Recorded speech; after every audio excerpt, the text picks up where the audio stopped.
됐어요. 아니 나왔어. 네, 됐어요. 자, 지난 6월 18일이 방공포로 석방 제 71주년입니다. 1953년도 6월 18일 날 그 유명한 방공포로 석방이 있었거든요. 이 방공포로 석방이 굉장히 중요한 사건입니다. 자, 여러분도 아시는 대로 한미동맹은 잘 아시죠?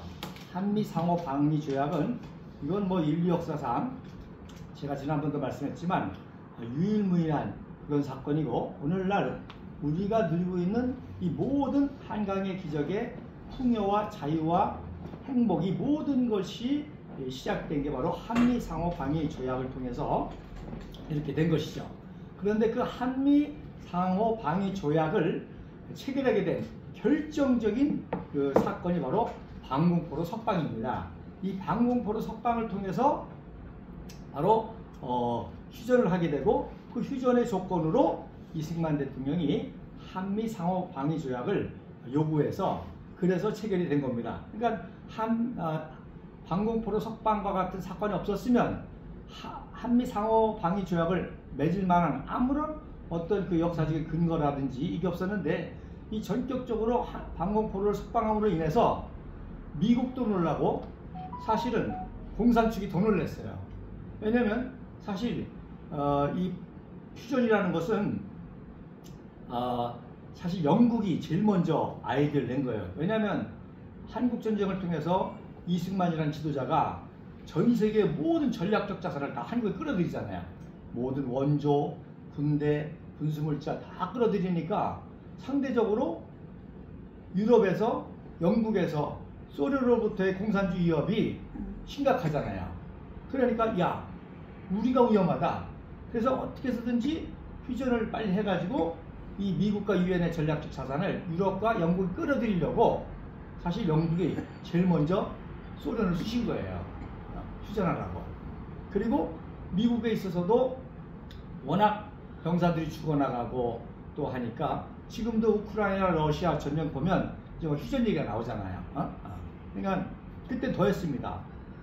그러니까 아예 아이젠하워가 대통령 후보로 나오면서 공약이 휴전이에요. 공약이. 대통령 후보의 휴전이에요. 그러니까 미국 측에서도 휴전하려고 하고, 그래서 휴전을 할 수밖에 없는 이런 상황에 바로 이승만 대통령이 휴전을 막을 수 없다는 사실을 아는 거죠. 자기 힘으로는 약소국가의 지도자가 아무리 정말 지혜를 해도 전 세계가 다 휴전을 원하는데, 그래서 이제 휴전을 반대는 하진 않지만 휴전을 찬성하진 않지만 방해하진 않겠다. 그 대신에 이 조건을 들어주면 휴전하겠다. 근데 그 조건이라는 게 말도 안 되는 거잖아요. 한미 상호방위조약을 맺자. 어떻게 최강대국과 최역사국이 상호방위조약을 맺어?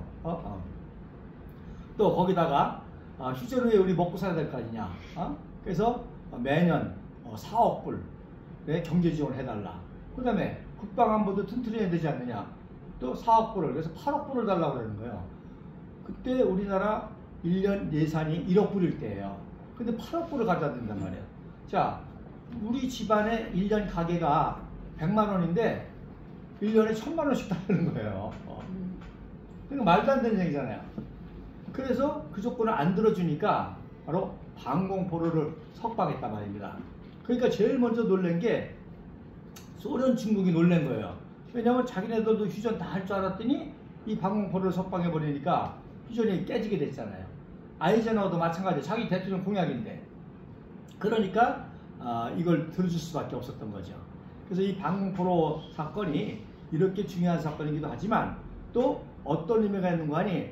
오늘 아까 정봉규 지사님도 제일 먼저 기도 중에 자유를 위해서 우리가 싸울 수 있는 공화당과 또 조원진 대표를 위해서 기도했는데, 바로 한국전쟁이 동족 간의 내전이 아니라 이거는 인류의 가장 고귀한 자유민주주의를 수호하기 위한 전쟁이었다. 그러니까 공산군의 포로지만 공산군 중에서도 자유의 사상을 가진 군인들이 다시 공산주의로 돌아가기 싫고 자유민주주의가 있는 대한민국에서 내가 살겠다고 해서 그 포로들이 바로 방공투포로인 거예요. 방공포로. 그래서 억지로 끌려가기도 하고 나이가 돼서 끌려가기도 하고 해서 북괴군이 되어서 싸웠지만 그리고 포로가 됐지만 내 고향이 북한이라 할지라도 나는 자유민주주의에 살겠다 해서 생긴 게 반공포로인데 이런 포로들을 석방한 사건이기 때문에 바로 이승만 대통령이 바로 한국전쟁을 규정한 거나 마찬가지예요. 이 전쟁은 바로 공산주의와 자유민주주의 대결이고 결국 포로가 자유를 선택할 정도니까 자유가 이긴 전쟁이다 라고 하는 명확한 규정을 한 그런 사건이기도 합니다. 자, 그래서 이렇게 중요한 이 반공포로 사건이 인류 역사상 이전에 4번 있었어요. 4번이. 자, 첫 번째 언제 있었냐면 여러분 열왕기하 6장에 보면 지금의 시리아 아람 군대가 북이스라엘을 계속 침공하는데 침공하려고 하다 보면 이미 거기를 다 방비를 하고 있는 거예요. 침공을 못 하는 거예요. 그러니까 아람 왕이 야 우리 왕실내에 내부 첩자가 있나 보다. 그러니까 이걸 자꾸 알려줘가지고 방비를 하니까 우리가 못하는구나. 그랬더니 똑똑한 참모 하나가 우리가 내부의 첩자가 있어가 아니라 저 북이스라엘에는 엘리사라고 하는 탁월한 선지자가 있어가지고 그 사람이 영감을 받아가지고 북이스라엘 왕에게 가르쳐줘가지고 요소에 한다는 거야. 그래? 그러면 이놈을 때려잡자. 그래서 요 선지자 엘리사 선지자를 하나를 체포하려고 아람이 군대를 보내는 거예요. 군대를 보내가지고 엘리사를 체포하려고 하는데 바로 엘리사가 또 신령한 사람이라 하나님의 역사에서 어떻게 역사하는 거 아니? 그 아람 군대를 찾아갑니다. 자기를 잡으러 사람 찾아가는데 이 아람 군대가 엘리사를 못 알아봐. 그리고 엘리사가 오히려 너희들이 엘리사를 잡으러 왔지? 내가 엘리사 잡을 수 있도록 너희를 인도할게. 그래가지고 아람 군대를 사마리아 성, 북이스라엘의 수도와 같은 사마리아 성으로 데리고 들어오는 거예요. 그리고 그때서 정신 차려서 눈을 떠보니까 어떻게 해서 포로가 됐잖아. 성 안에 갇혀버렸잖아. 아람 군대가. 그러니까 북이스라엘의 왕이 이 옳다꾸나 때리려구나. 이거 싹 때려잡아가지고 아람 군대를 몰살시키고 다 포로로 잡아서 노예를 삼고 모든 이 전리품을 갖자. 그랬더니 그때 엘리사가 그러면 안 됩니다. 이들이 전쟁 포로일지라도 그래도 이들을 잘 대우해가지고 고국으로 보내야 됩니다. 그래서 그걸 못하게 하고 그래서 사마리아 사람들이 이 포로들을 잘 대우해가지고 아람 군대를 보냈습니다. 자, 그랬더니 그 다음부터 아람이 이스라엘 침공해 안 해요? 안 하지. 침공 안 하는 거예요. 그래서 이게 BC 848년도에 있었던 첫 번째 포로 해방 사건입니다. 자, 이게 왜 중요합니까? 베드로 후서에 뭐라 그랬어요? 진자는 이긴 자의 뭐가 된다고? 종이 된다 그랬어요. 진자는 이긴 자의 종이 되는 거야. 이거는 역사상 그래 왔잖아요. 전쟁에서 이기면 다 포로로 잡아가지고 노예로 삼았잖아요. 이스라엘도 아수르의 포로로 잡혀가고 노예가 되고 바벨론 포로가 되고 그러잖아요. 우리나라도 임진왜란 때 수많은 사람들이 일본에 포로로 잡혀갔잖아요. 전쟁이 져가지고. 그러니까 오히려 전쟁에서 승리하면 포로들을 다 노예로 삼아가지고 전리품을 획득하는데 이 포로를 놓아준다는 것은 어마어마한 엄청난 사건이죠. 그 사건이 첫 번째 그때 일어난 거예요. 그 다음에 두 번째 언제 때 일어났느냐? BC 734년에 이번에는 북이스라엘의 왕 베가가 남유다 왕국을 침공했어요. 그 남유다 왕국을 침공해가지고 무려 20만 명을 포로로 잡아온 거예요. 근데 군인만 잡아온 것이 아니라 그 부인, 자녀, 애들까지 해서 20만 명을 포로로 또 잡아와서 예루살렘 성으로 사마리아 성으로 데리고 들어오니까 그때는 누가 나타났냐? 5대 선지자가 나타나서 아니 우리 엘리사 선지자는 적군 포로도 석방시켜줬는데 비록 지금은 남북이 갈려졌지만 우리 동족 아니냐? 동족을 잡아다가 노예를 삼는 거? 이거는 율법에도 금한 것이고 심지어 군인만 잡아온 것이 아니라 아내와 아이들까지도 다 잡아와서 이거는 요즘 말로 하면 인권유린이다.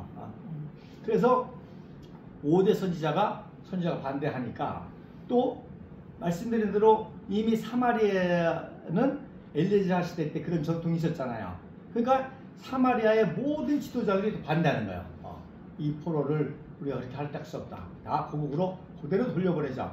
그래서 사마리아의 지도자들이 반대하니까 결국 메가 왕이 그걸 인정해가지고 20만 명을 다 그 포로를 끌려왔으니 얼마나 배고프고 아프고 굶주렸겠어요. 그걸 다 돌봐가지고 해서 고국으로 돌려보낸 사건이 두 번째 사건입니다.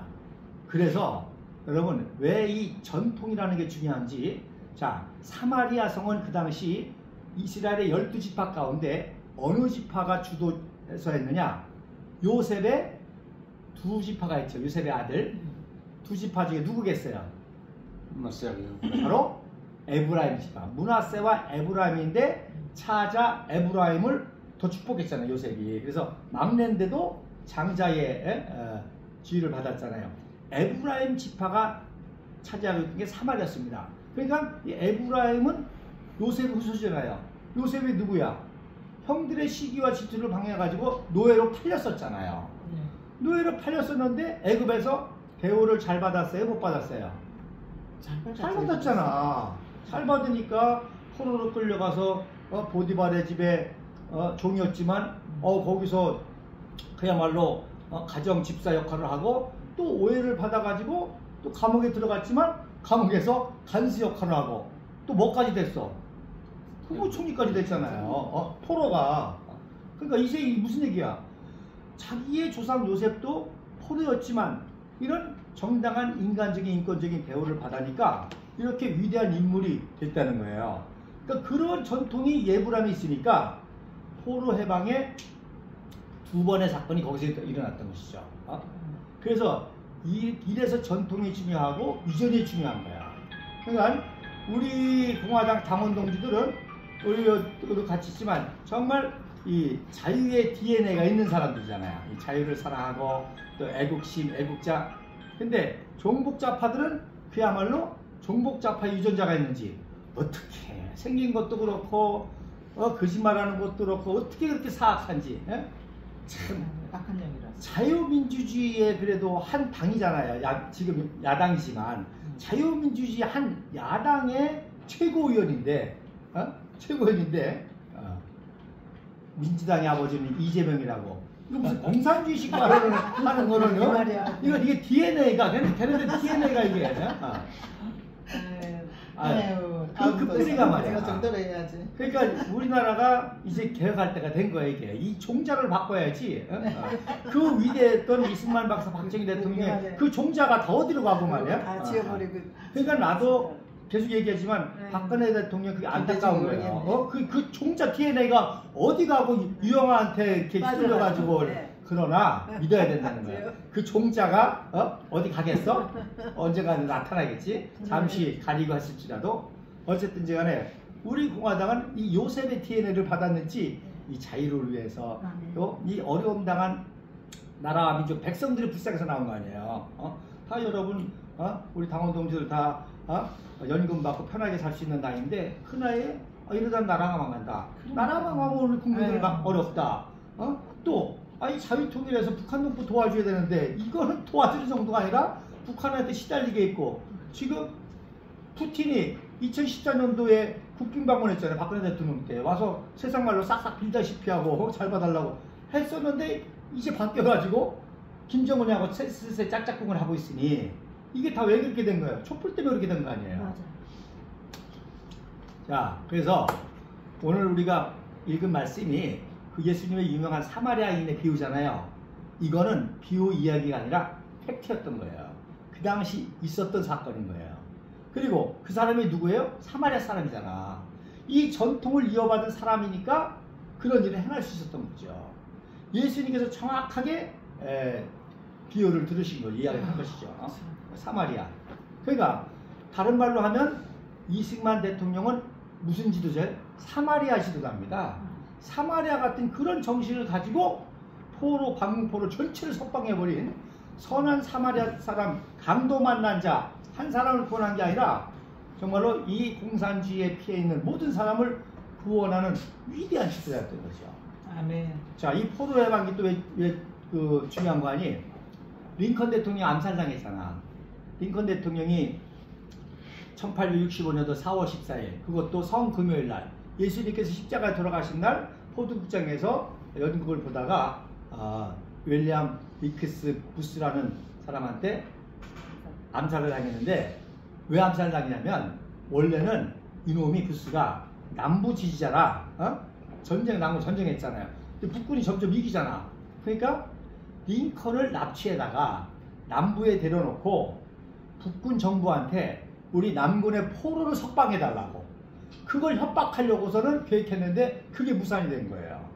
그러니까 결국에 북군이 승리하고 하니까 링컨 암살당했죠. 그러니까 이 포로 해방이라는 게 링컨의 암살까지도 관련이 되어 있는 아주 너무너무 중요한 사건이라는 거죠.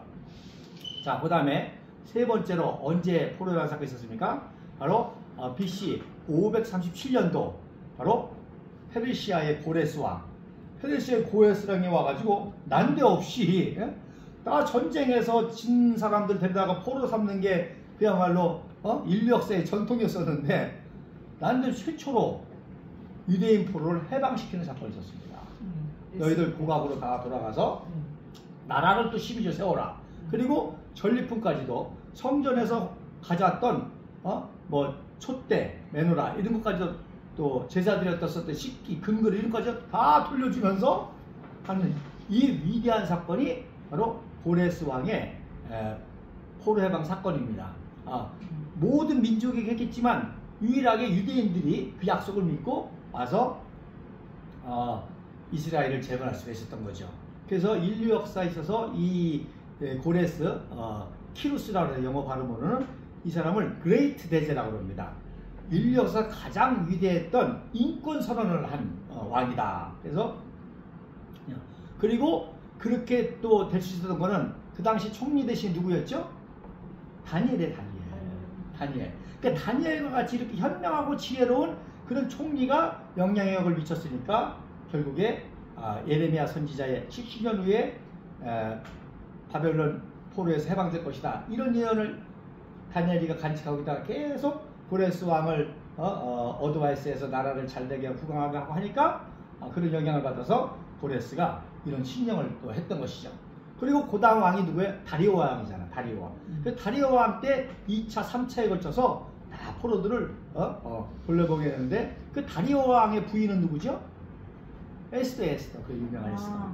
그러니까 역시 그 에스더라고 하는 훌륭한 왕비의 조언과 어드바이스와 큰 영향력이 있으니까 이런 놀라운 사건이 일어난다는 거예요.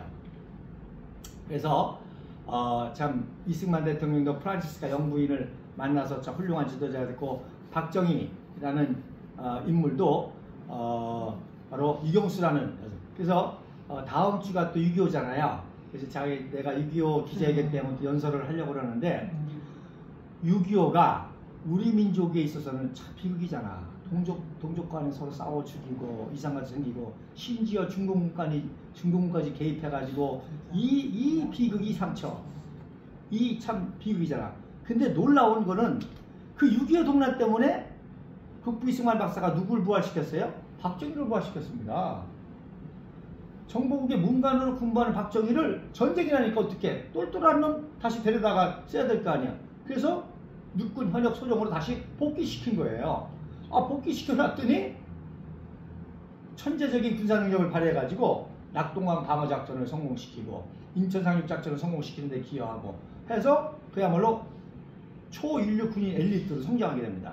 자, 쉽게 얘기해서 만약에 6.25 동란이 안 일어났으면 박정희는 그냥 문관으로 있다가 월급쟁이 생활을 하다가 에이 못해먹겠다, 옛날에 내가 교사했었잖아, 교사를 해야 되겠다, 그래서 교사를 하다가 교장으로 뭐 퇴임을 하려나, 그렇게 끝날 수 있는 평범한 인생인데, 김일성이가 전쟁 일으키는 바람에 박정희가 부활해버렸네. 그래가지고 이 부활한 박정희가 결국 김일성까지 때려잡은 거 아니에요. 한강 기적을 일으켜가지고. 그러니까 어떤 의미에서 6.25의 비극은 오히려 박정희를 부활시킨 놀라운 희극의 사건이 된 거죠. 더군다나 자 박정희의 친구는 정일권이야. 정일권이는 육군 참모총장이야. 12개. 근데 자기랑 나이가 똑같은 자기는 소령이야. 옛날 말로 말똥 하나. 한동안에 12개인데 그러니까 설령 복귀를 했어도 그냥 그 정도면 그냥 끝나는 거야. 소령으로. 아니 지금 자기의 친구는 육군 참모총장에서 제대할 때 됐는데 자기의 새까만 6년 후배 6년 후배가 별 2개 별 3개 다는데 그런데 이 낙동강 방어 사건 인천상장 이런 공을 세워가지고 갑자기 소령했다가 중령 그 다음에 대령 초고속 진급을 하면서 그야말로 떠오르는 별이 된 거예요. 그러니까 유경수가 결혼하지. 생각해봐. 아니 말년소령이면 누가 결혼해? 그 소망도 없는 사람 누가 결혼해? 근데 주위에서도 박정희는 장차 군부의 최고 지도가 될 만한 탁월한 장교다. 이런 소문이 나고 하니까 같이 근무하던 송재천이라는 사람이 자기 친척인 유경수를 소개시켜줬고 유경수도 얼마나 똑똑한 여자예요. 똑똑한 여자 알잖아. 아니, 내가 진급도 못하는 말년 소령하고 결혼해서 무슨 소용이 있어. 보니까 정말 탁월하고 귀한 청년이고 하니까 결혼한 거 아니에요. 그러니까 대한민국이 살아났지. 한 사람이 그렇게 그래 이런 기적의 역사가 일어나게 된 게 바로 6.25 동란이었단 말이야. 자, 어쨌든 간에 그래서 이렇게 이 얘기하려다가 이렇게 빠졌구나. 그런 에스더와 같은 왕비 이런 현모양처들이 있었기 때문에 위대한 역사가 이뤘기 때문에 우리도 우리 성희석 사모님이 어렵더라도 에스더와 같이 죽으면 죽으리라. 나라와 민족을 위해서 나라와 민족을 위해서 헌신한 우리 또 지도자 다운들을 위해서 그런 마음으로 할 수 있도록 우리가 계속 기도를 해야 되는 겁니다. 자, 그 다음에 네 번째로 언제 또 포로 사건이 일어났냐. 여러분 삼국지 많이 읽어보시죠. 삼국지에 보면 삼국을 통일한 게 유비잖아요. 그 삼국을 통일할 수 있는 유비를 도와준 사람이 누구야? 제갈공명이잖아요. 제갈량.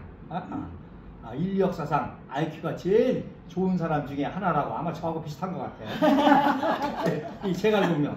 이 제갈공명이 삼국을 통일하려면 오나라와 이 나라도 잡아야 되지만 바로 밑에 있는 지금의 베트남 이 월맹군 이 얼마나 얘네들이 정말 공산혁명까지 일으켜가지고 결국엔 공산화 시켰잖아요. 그게 바로 남쪽 오랑캐라고 했어요. 남만. 그래서 요 남만을 정벌해야만 후환이 없다. 그래서 남만을 정복하는데 거기에 지도자가 누구냐? 맹액이라는 놈이야. 그래가지고 체포해가지고 자 이제 너 항복하라. 그러면 살준다. 알았다고 항복하는 거야. 살려줘. 또 덤비네? 또 잡어. 또 살려줘. 또 덤벼. 또 잡고 또 살려. 그렇게 몇 번 했냐? 7번 했습니다. 그래서 이걸 7중 7금이라고 그래. 7번 하니까 그제서야 맹액이 내가 이제 다시는 침공을 안 하고 당신의 나라를 섬기겠습니다. 해서 남만을 정벌하고 바로 유비가 천하를 통일할 수 있는 우리가 지금 중국을 한족이라고 하잖아요. 한나라라고 하잖아요. 한강이라고 그러고 그때 그 한나라를 세운 게 유비고 그렇게 도와줄 수 있었던 게 제갈량이고 제갈량이 그 유명한 BC 225년에 실종치료 포로를 7번이나 석방시켜준 그 사건이 있었잖아요. 그 사건 이후에 바로 방공포로 사건이 있었던 거죠. 그래서 이 방공포로 사건으로 인해서 제가 말씀드린 대로 바로 한미 상호 방위 조약이 이루어지고 또 정말 포로들까지도 자기가 싸우던 나라가 아니라 자기 고국과 고향으로 안도가고 이 자유를 택하겠다. 자유민주주의. 그래서 포로까지도 그 가장 인간의 그 중요한 자유가 뭐예요? 의사표현의 자유잖아요. 자기가 그래도 말은 하고 살아야지. 나쁘면 나쁘다고 얘기를 할 수 있어야 될 거 아니야. 근데 이것도 못하게 하는 게 북한이고 지금 언론 방송이 그거잖아요. 그렇게 진실을 말하는 조원진 대표의 방송은 안 하고 말이야. 큰 거짓말하는 놈들 말이야. 전문가도 아닌 놈들 말이야. 사바사바 속이는 놈들. 의료 전문가도 아니면서 그래서 국민을 속이는 자기 정권에 이익이 되는 사람들, 자기 사주에 이익이 되는 사람들 말만 보도하고 하는 이런 세태를 우리가 하루속히 바꿔야 되는데, 하여튼 아무튼지 간에 우리가 이런 어려운 상황 중에도 절대 포기를 하지 말아요. 그래서 제가 오늘 또 영감을 받은 건데, 이 위대한 지도자들은 뭘 믿는 사람이냐? 기적을 믿는 사람이야.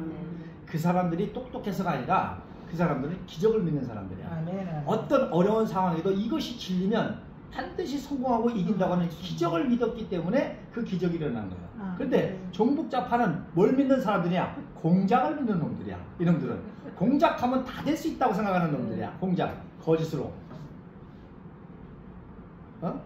그렇기 때문에 위대한 지도자는 바로 이 기적을 믿는 사람이야. 어떤 어려운 상황도 반드시 헤쳐나갈 수 있고 반드시 정의와 진실이 이거 승리한다고 이걸 믿은 사람들이기 때문에 결국 위대한 업적을 이뤘던 것이죠. 그래서 우리 공화당 당원 동지들이 7년간의 고생을 통해서 계속 어려움을 당하고 세상적으로는 실패. 저도 이번에도 오래간만에 참 동창들을 만났더니 아주 뭐 얼마나 비난하고 조롱하는지 몇 표 받았어? 뭐 이래가면서 국회의원 한 명 만들었어? 그래서 얼마나 저런 걸 싫어하는지 그래도 다 참는 거야. 그래 언젠가는 정의와 진실 승리할 때가 있고 정말로 요셉 앞에 다 무릎 꿇을 날이 온다. 다윗 앞에 무릎 꿇을 날이 온다. 그럴 때 우리는 너희들 조롱하고 창피하지 않고 바로 이것이 역사고 이것이 진실이고 였다는 것을 증거할 날이 올 것이다. 그래서 우리 당원 동지들이 절대로 포기하고 낙심하지 말고 하나 잡고 또 돌뭉쳐서 나갈 때에 마지막 포로 해방이 뭐예요? 북한 동포예요. 통일이에요, 통일. 쟤네들은 70년 동안 포로 잡힌 사람이야. 70년 동안 감금당한 사람이잖아요. 거기에 이동의 자유가 있어, 거주의 자유가 있어, 직업 선택의 자유가 있어. 어느 날 포로보다도 또 못합니다. 포로. 포로는 뭐 먹여 70년? 아니지. 걔네들은 잘 먹고 잘 살았잖아요. 오히려. 그러니까 포로로 가라 할 때는 안 간다는 거예요. 내가 여기서 잘 먹고 잘 살았는데 뭐 생고생에 가서 고국 내려가서 나라 세우냐. 그랬다니까. 근데 지금 북한 동포들은 먹을 거 입을 것도 없고 나는 겨울에 뜨거운 물 쓸 때마다 북한 동포들 참 얘네들이 뜨거운 물도 못 써가지고 말이야. 그렇지. 먹는 거, 입을 거. 제가 지금도 땅바닥에 넣어 주워 먹습니다. 왜냐면 걔네들 생각하면요 이 쌀한톨이 너무나 아까운 거야. 그러니까 우리 부인이 날마다 그래. 당신은 죽이기 쉽대. 그냥 독약 묻혀가지고 아무데나 넣으면 먹고 죽으면 되는 거야. 마지막 포로 해방, 위대한 인류의 역사는 북한 동포 해방입니다. 그래서 지금의 상황이 저렇게 러시아하고 짝짝꿍 돼가지고 더 공고하는 것 같고, 지금 이 종북좌파가 야당이 국기까지 장악하고 여당이 저렇게 정말로 멍청거리 당통거리 짓하고 정말 점점 바닥으로 가는 것 같지만 기적을 믿는 게 위대한 지도자고 기적을 믿는 사람들이 위대한 기적을 일으키는 역사의 주인공이 됩니다. 만약에 인류의 역사도 그렇고 대한민국 역사도 그렇고 기적이 아니라면 이미 끝났지. 그렇죠. 끝났지. 이미 끝난 거야. 근데 기적이 일어났으니까 일제시대 히틀러도 물리치고 맞아. 대통령 전쟁도 물리치고 그래야 되는 거 아니에요. 대한민국 마찬가지예요. 기적이 일어나니까 일제 식민지도 해방되고 고구려가 멸망했던 고구려가 다시 고려로 회복되고 말이야. 이런 역사 일어난단 말입니다. 그래서 기적을 믿는 우리 조원진 대표, 또 우리 공화당 당원인지 또 죽음은 죽으라 믿음을 가진 에스더와 왕비와 같은 이런 대소명 가지고 마지막 포로 해방, 북한 동포를 회복시키는 게 국부 이승만 박사와 박정희 대통령의 꿈을 이루는 길이요, 온 국민의 꿈을 이루는 길이요, 북한 동포들의 꿈을 이루는 위대한 승리의 역사가 될 줄로 믿습니다. 네, 기도하겠습니다. 꺼주세요.